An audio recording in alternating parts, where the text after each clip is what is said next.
Greetings from Florida. The warmth of being home is a reminder why I've chosen public service. From joining the United States Navy and serving in Iraq, to representing the people in the U.S. Congress, and now serving as governor of Florida.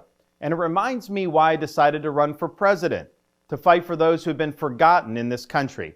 This is America's time for choosing.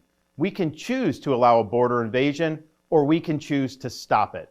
We can choose reckless borrowing and spending, or we can choose to limit government and lower inflation. We can choose political indoctrination, or we can choose classical education.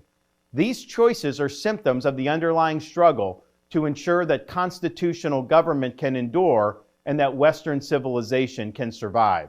And we launched this campaign to bring accountability to government, regain sovereignty at our border, and restore sanity to our society.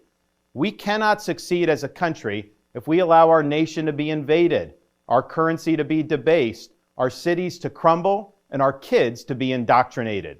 The DC elites who facilitated this mess do not care about you, and they do not work for you. They work for themselves.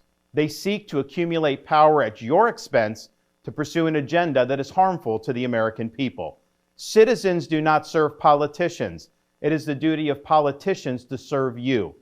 Talk is cheap. Actions speak louder than words.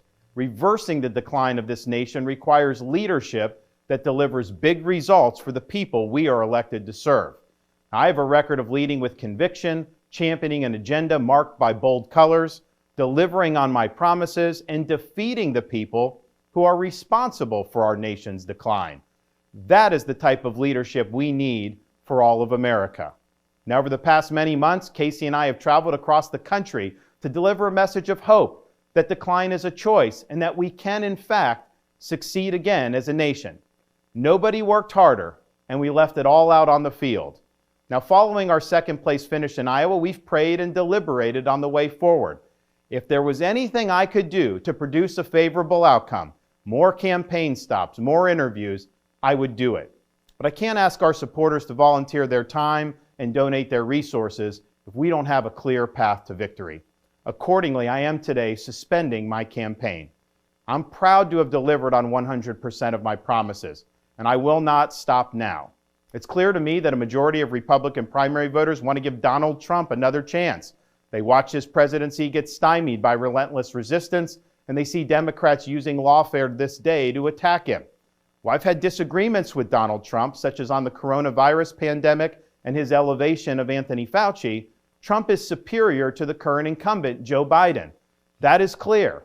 I signed a pledge to support the Republican nominee, and I will honor that pledge. He has my endorsement because we can't go back to the old Republican guard of yesteryear, a repackaged form of warmed-over corporatism that Nikki Haley represents. The days of putting Americans last, of kowtowing to large corporations, of caving to woke ideology are over.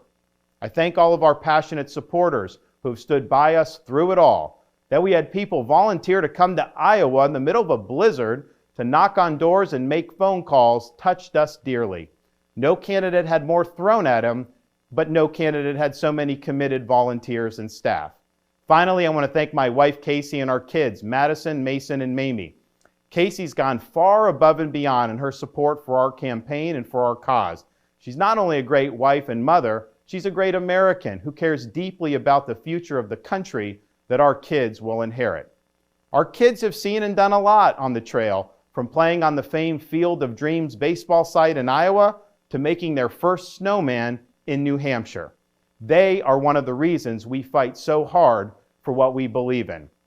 Winston Churchill once remarked that success is not final, failure is not fatal, it is the courage to continue that counts.